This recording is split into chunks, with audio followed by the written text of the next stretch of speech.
Balita ko, matibay ka, nagpo-full battle gear ka.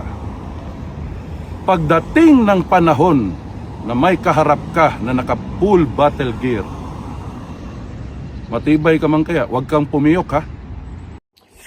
Okay, so ito na nga po guys, gagawa na naman po ang administrasyong ito ng ingay, ano? At syempre, ang gagawin po nilang punching bag ay ang mga Duterte. Mukhang hindi yata sila lulusot sa pagpapa-impeach kay Bibi Sara, kaya ang target na naman nila ngayon at pinagtripan ay si Kong Pulong na naman. Ayun po kay Kong Pulong, ano?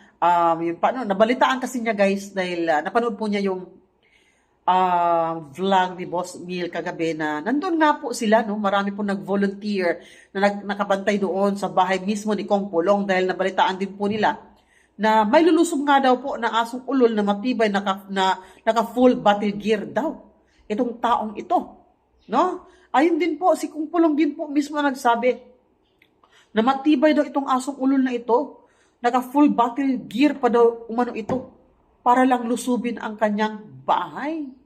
Para ano?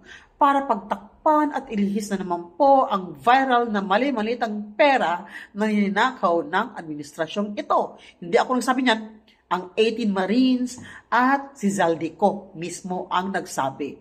At hindi lang po yan, marami pa po, pati si Gutesa, di ba?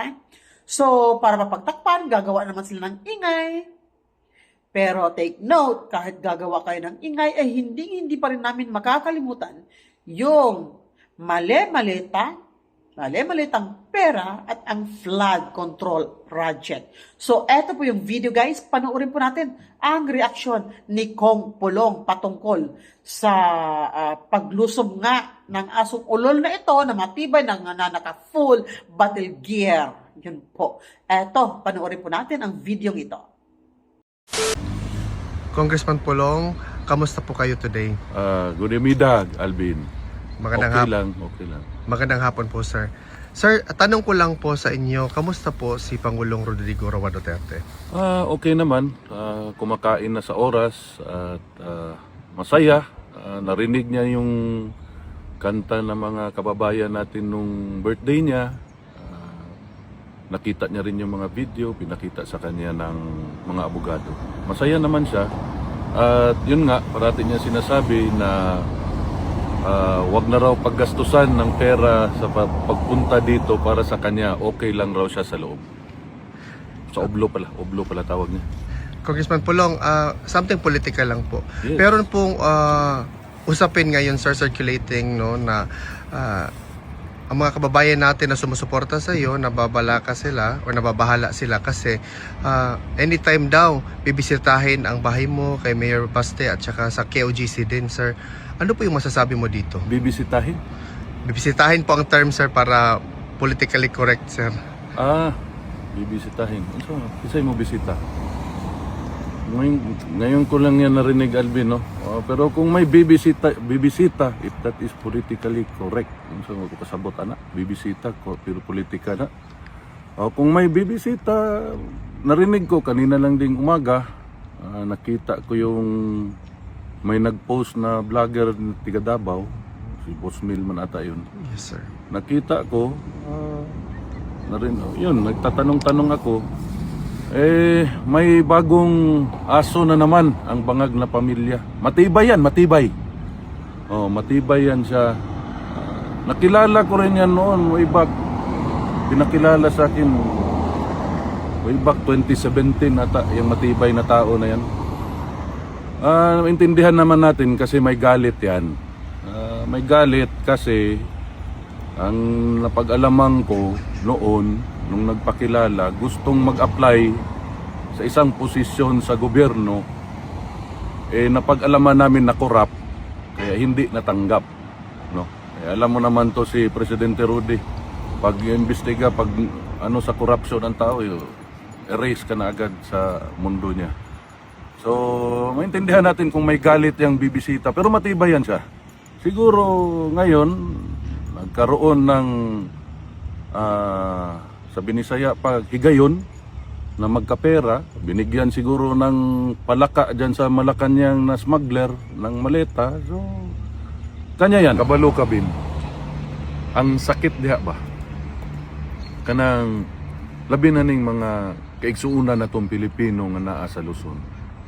Nahimo na lang normal sa ilahang kinabuhi ang harap-harapan nga trilyon nga korupsyon. Wagi, walay ni tingog, walay ni react, wala tanan kanang sakit kay tanawon. Kanang normal na lang gani sa ilaha nga ang ilang isulti nga sige lang, hulat na lang tag sunod eleksyon, matanggal ra bitaw gihapon na. Pero wa nila gitan-aw nga ang adlaw-adlaw nga korupsyon niabot na na og trilyon ang gikawat sa ilaha. Mo nay sakit diha. Pero alam mo Alvin, ang paano ba to sabihin? Yang magbibisita ka sa isang bahay, kainan, mag-search siguro sa bisita god eh.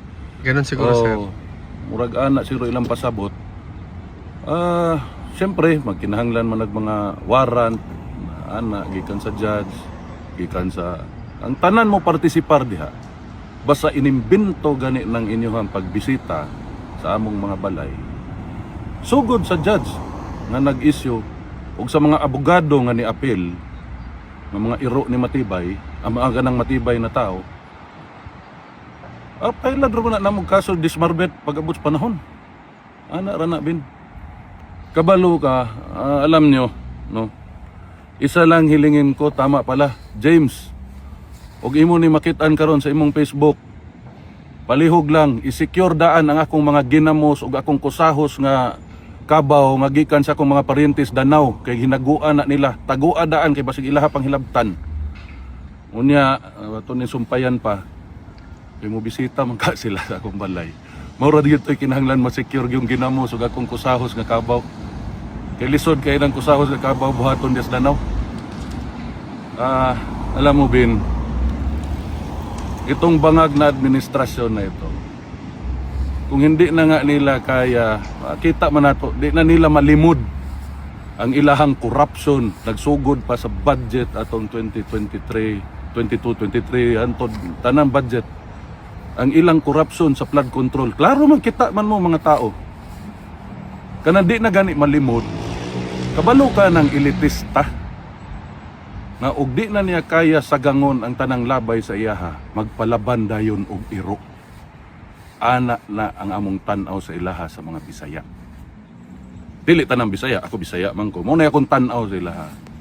Kanang di na gani nimo kaya, di na nimo malimod. Mao na nga magpalaban dayon kag iro. Mao na mga elitista. Labi na ning mga elitista nga pangit, di mo pagkugwapo, pero mas pangit gyud sila. Dagway akong ginasulti ha. Pangit sila dagway, pangit og batasan, kawatan pagyud. Sus Mariusep. No, kanang wag yun. Mao gyud na ilaha. Palaban day nag mga ero. Ana mga dato. Ug di kaya tagay kwarta na diretso bisitahi. Ana man na. Kanang matibay diha nga tawo nga magbisita-bisita, isa ra ako ikasulti nimo. Pagdating ng panahon, kasi pag bumibisita ka, balita ko, matibay ka, nagpo-full battle gear ka. Pagdating ng panahon na may kaharap ka na naka-full battle gear, matibay ka man kaya, huwag kang pumiyok ha. Yun lang po. And next question please. Sir, another question po. Ano po yung masasabi mo na ang sinusunod daw sa Kongreso ngayon ay hindi yung speaker, sir, but mismo si Congressman Sandro Marcos? Meron po ba kayong opinion dito? Sino yan si Sandro Marcos? Huwag man gani, siguro na niabrig agig kapitan. So, hindi balaan na. Sus Mariusep. Huwag kailan na.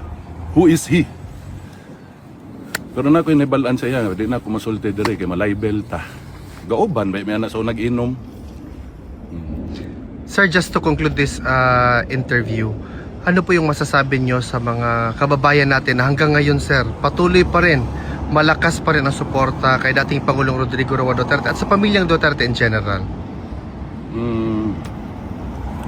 Hartelijk dank aan jullie allemaal en goed zijn ons allen. Goedemiddag, Alvin. Maraming salamat kong mabuhay po kayo.